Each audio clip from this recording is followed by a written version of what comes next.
Anong pangalan ng iyong brand? Anong brand nito? Bali, handmark po yung ipinangalan ko sa business ko. Kasi from the word handmark po, imprenta ng kamay.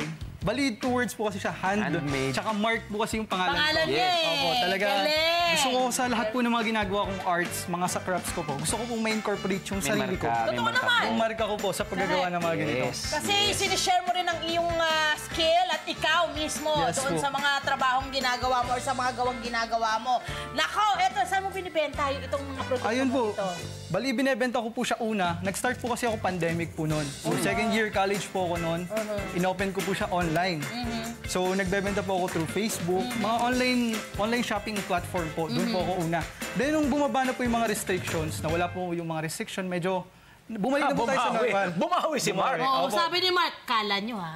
Yes po. Kasi parang 3 taon yan, parang sandamakmak ang nagawa niyang art crafts. Ganun ang ginawa mo. Nag-ipon po talaga ako nung galing. pandemic po. Then, eventually po, nailabas ko naman po siya ngayon.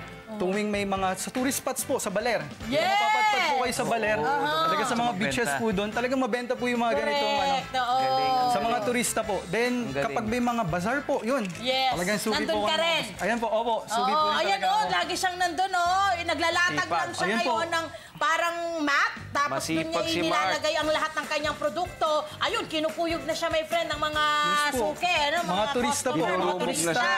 Mga estudyante po, yan. Dinudumog na po talaga yung business. Ito, may tinatawag daw siya rito minimalist friendship bracelet. Ayun po, yes. Ano ba yung ibig? Ano ba Bali, meron dyan? ito po yung sample ng minimalist friendship bracelet natin. 2 peraso. Oo. Cool. Pero 2 peraso po pwedeng madagdagan. So dito naman po talagang, kumbaga ito po yung mga pwede nyo ibigay sa mga friend nyo. Yung Kilalang-kilala nyo, Opo, alam nyo kung ano yung karakter nila, ano Yes yung po, yes po. ugali nila, pwede nyo ma-incorporate doon sa Yes po. bracelet na Lalo na po gagawin kapag mo. gagawin nyo siya. Pwedeng pumiyan. Personality niya. Dito po. Pwede po kayong pumili ng favorite color niya sa tingin mo. Tas, Kung halimbawa, nagte-tennis siya, di meron kang ganda pwedeng naman. gawin. ayan po, ayan po. Katulad po niyan. Ganda-ganda, no? Ang ganda ng ginawa Maganda ni yung material Pep. ni Mark. Mark, wait, bakit from Sawi to Bawi? Ay, yun nga pala. Hi, from Sawi to Bawi po. Kasi talagang naging mahirap po kasi yung journey ko sa pag-aaral pa lang. Okay. Pero hindi po naging hadlang yun sa akin para ipagpatuloy yung pag-aaral. Kaya, yun po, binawi ko na lang sa talent na ibigay sa akin. Ang galing! Kahit na, syempre, hindi mo po tayo pinagkalooban ng magandang hour ng smooth na Buhay, sa umpisa. Sa umpisa. Pero, kaya po tayo binigyan ng You talent. mean Tayo ang gagawa. financially? Yun Yes ba po, yung ma'am. Financially po. Friend? Kaya tayo binigyan daw ng talento, di ba? Para gamitin ito sa tama. At Yes. di ba? Paikutin mo yung mesa. Correct. Di ba? At ang iyong kabuhayan. Tama ka doon kasi parang hindi mo na kontrolado kung ano yung buhay na meron ka ngayon. Kasi walang-wala ka na talaga eh. Pero, meron nga namang regalong binibigay. Yun yung sinasabi natin dito sa Love Tony Pet and Everything, na bawat isa po sa atin, meron pong tayong gift.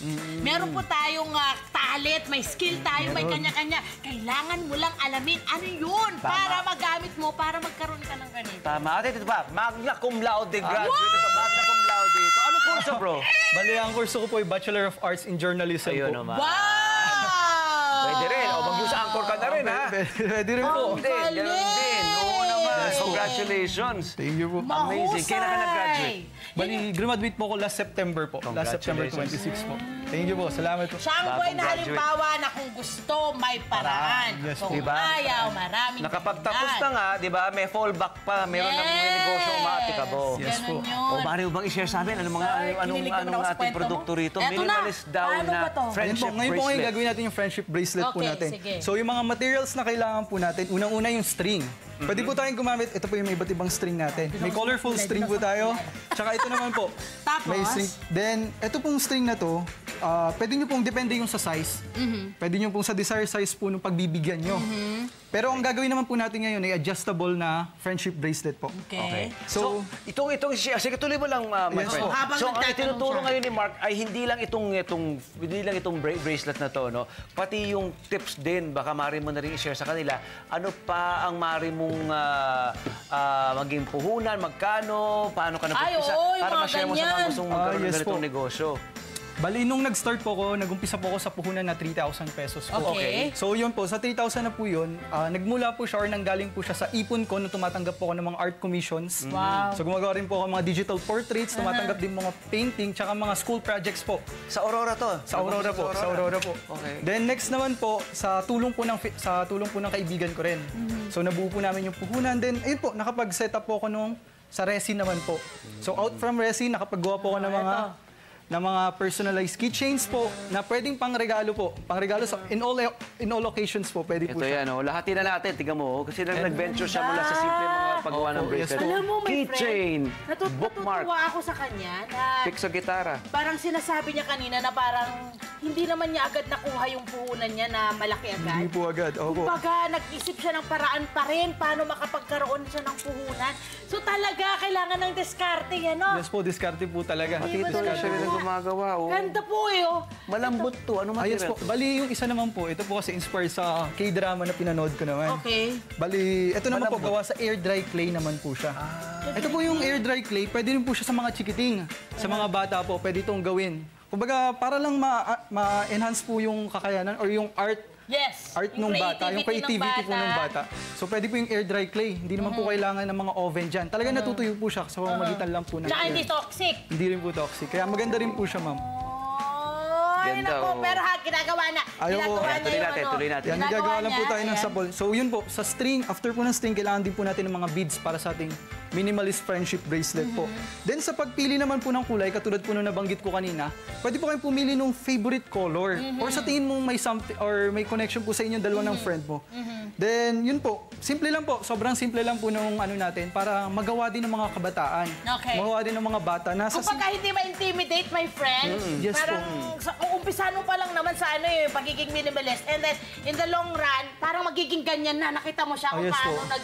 nag-evolve yung kanyang mga products. Di ba? Nag-iba-iba na nagkaroon na ng resin, kung ano-ano na. Ito yung wini-weave ba to? Tama yes ba? po, yan po. Wini-weave na, lahat ito na po ng yung mga klase wave ng... bracelet. Tsaka ito naman po, paracord bracelet naman po siya. Oo. Yan, sakto po yan. Pang regalo, pang ano po, pang kaibigan. Oo, pang kaibigan. pang forma Okay. po. Usually, magkano yung budget na pwedeng